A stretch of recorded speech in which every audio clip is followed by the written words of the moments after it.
কষ্ট লাগে। বিএনপি জামাতকে এক হইতে দেয় না, কোনো একটা শক্তি ভিতর থেকে কাজ করতেছে। এই শক্তিটাকে আগে এক্সপেল করেন।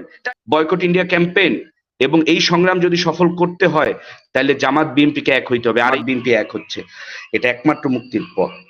যুব দল এবং ছাত্র শিবির যদি মাঠে নামে, তাহলে মাঠ কাঁপবে।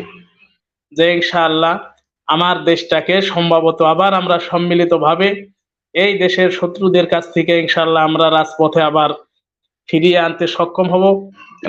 মারুফ রাজু ভাই, আপনি যে কথাটা বললেন, এই যে আগের দর্শকও যে কথাটা বললো, ওইটাও একটা প্রসঙ্গ যে জামাত যদি শরিয়া ল চায়। আসলে এই বিষয়ে আমি, জামাতের আমার অনেক ফ্রেন্ড ছিল, কমিউনিস্ট পার্টির ফ্রেন্ড ছিল। আর আমি তো বাই বর্ন বাই ডিএনএ তে এন্টি, বাই দ্য ওয়ে। আমি মনে করি না Jamaat is that much stupid that Jamaat should make any mistake. Jamaat জানে জামাতের কি করতে হবে। জামাত স্টিল সার্ভাইভ করে আছে। জামাতকে এবং বিএনপিকে পৃথক করার মাধ্যমে এই গণতন্ত্রকে কুক্ষিগত করতে পেরেছে ভারত। এটা it's late but it's true যে স্লোলি বাট শিওরলি আমরা সফল হচ্ছি। আমরা আশার আলো দেখছি যে জামাত বিএনপি এক হচ্ছে, এটা একমাত্র মুক্তির পথ। যুব দল এবং ছাত্র শিবির যদি মাঠে নামে, তাহলে মাঠ কাঁপবে। আমি 28 অক্টোবরে আমি দেখেছি, আমি শিবিরের অ্যাকশনও দেখেছি, বিএনপির অ্যাকশনও দেখেছি। বিএনপিতে যুব দল স্ট্রং, শিবির তো মাশাল্লাহ বলা লাগে না, কইরা দেখাই দিল 28 অক্টোবরে। আমার এক ফ্রেন্ডকে আমি বলছিলাম যে বন্ধু কি বলস, 1:30 বাজে কি বলস? ও বলে তুই দাঁড়ায় দাঁড়ায় দেখ, 1:30 বাজে আমরা ওই জায়গায় গিয়ে আজান দেবো। ভাই আমি বিশ্বাস করিনি, খোদার কসম আমি বিশ্বাস করিনি। ঠিকই আমি দেখছি ওরা শাপলা চত্বর বিজয় করছে। আমি ওদেরকে শ্রদ্ধা জানাই ওই দিন থেকে, যে শাপলা চত্বরে 13 সালে শহীদদের রক্ত ঝরছে।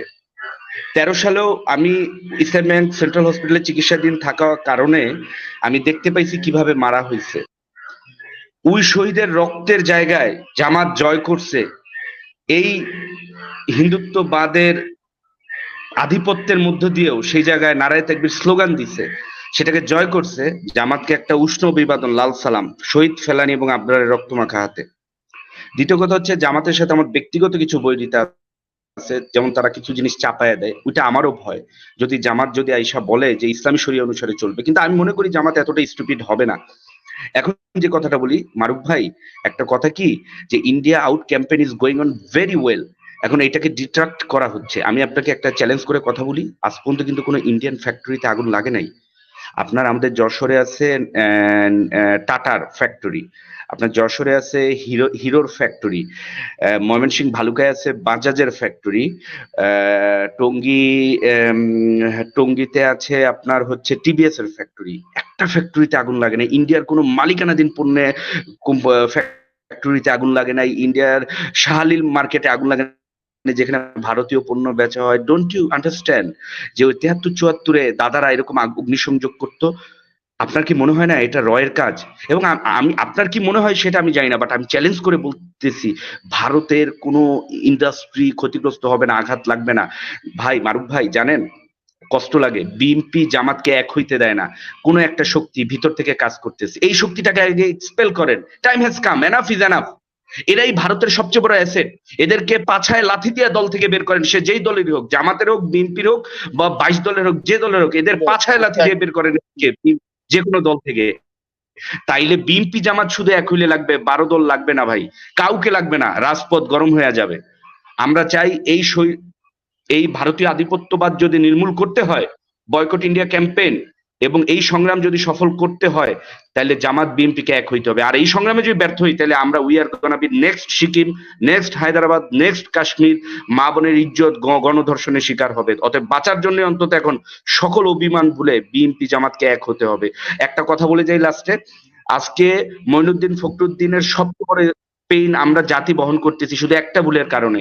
আমার স্বল্প রাজনৈতিক জ্ঞানে বড় ভাইদের কাছ থেকে, বিজ্ঞজনদের কাছ থেকে শুনেছিলাম ব্রিগেডিয়ার আজমি সাহেবকে জেনারেল বানানোর প্রস্তাব দেওয়া হয়েছিল, কোনো এক কারণে সেটাকে ভেটো দেওয়া হয়েছে, যার কনসিকুয়েন্স আজও আমরা বহন করতেছি। এখন টাইম আছে যে অন্তত বিএনপি জামাতের মাঝখানে যারা ফাটল ধরায়, তাদের সরাসরি kick out, kick them on their butt and save the nation. Thank you so much. ধন্যবাদ, আসসালামু ধন্যবাদ। আলাইকুম। মাহবুব, মাহবুব হাসান আনমিউট করেন, মিউট আছে, আনমিউট করেন। আসসালামু আলাইকুম ভাই, শুনতে পাচ্ছেন? জি, শুনতে পাচ্ছি। আমি আমার কথাটা রাজু ভাইয়ের কাছে একটু পরামর্শ এবং সবকিছু মিলেই রাজু ভাইয়ের সাথে অনেকটাই যে জামাত বিএনপি যদি এক হয়ে যায় তাহলে বাংলাদেশে কোনো শক্তি নেই যে আপনার আন্দোলনকে ঠেকিয়ে রাখার মতো। তো আমি একটুখানি ভাইয়ের কাছে এটা পরামর্শ বা ইয়ে হিসাবে রাখতে চাই যে ভাই এখন বর্তমান বাংলাদেশে মানবতার সংগঠন যদি থাকে বাংলাদেশ জামাত ইসলাম, কারণ সেই ক্ষেত্রে আপনার যদি অন্যায় হয় যেকোনো দলের সাথে বা যেকোনো দলের নেতা গ্রেপ্তার হয়, সেই ক্ষেত্রে নিন্দা প্রস্তাব এবং সবকিছু ক্ষেত্রে বাংলাদেশ জামাত ইসলামের আমির সহ সবকিছু আপনার বাংলাদেশ জামাত ইসলাম এগিয়ে থাকে। কিন্তু বিএনপি এবং জামাতের যে ভিতরে একটা যা সম্পর্ক ছিল সেই সম্পর্ক থাকাকালীনও যেই দিন বাংলাদেশ জামাত ইসলামের আমির সাহেব 10 দফা কর্মসূচি ঘোষণা করলো, তারপরে যতদিন গ্রেপ্তার হলো, কিন্তু কোনো বিএনপির কেন্দ্রীয় নেতারা তার জন্য একটা নিন্দা প্রস্তাব পর্যন্ত দিল না। তাহলে এখানে কি আমাদের ভিতরে দূরত্ব রাখে কিনা, যে আন্দোলনের বেগবান করার জন্য এখানে কি দূরত্ব বজায় রাখে না? এটা কি কি মনে হয়? জি, ধন্যবাদ। ধন্যবাদ আপনাকে। আশরাফুল ইসলাম। আসসালামু আলাইকুম রহমতুল্লাহ। সম্মানিত সঞ্চালক এনামুল ভাই, সিনিয়র লিডার আছেন আমার অত্যন্ত প্রিয় একজন ব্যক্তিত্ব ক্যাপ্টেন মারুফ রাজু ভাই, অন্তর থেকে সালাম জানাচ্ছি, সালাম গ্রহণ করবেন। অত্যন্ত খুশি আমি আজকে এই জন্য যে দীর্ঘদিন পরে আমি দেখেছি যে আমার লিডার ডক্টর শফিকুর রহমান এবং আমাদের আর একজন লিডার, শুধু আপনাদের লিডার আমি বলবো না, তিনিও আমাদের লিডার, বিএনপির ভাইস প্রেসিডেন্ট জনাব তারেক রহমান একই মঞ্চে আজকে বক্তব্য রেখেছেন। আমার দিলটা ভরে গেছে। তো আজকে গতকালকে আমি খুব মর্মাহত হয়েছিলাম এই টক শোতে এসে। একজন ভদ্রলোক এখানে আলোচনা করতে এসেছিলেন, অরূপ মুন্সি ওনার নাম। তো ওনাকে কিছু দর্শক প্রশ্ন করতেছিলেন, আমি অবশ্য তাকে প্রশ্ন করতে আসিনি। এই প্রশ্নটা ভারতের পণ্য বয়কট বা ভারত বিরোধী কিছু প্রশ্ন ওনাকে করছিলেন।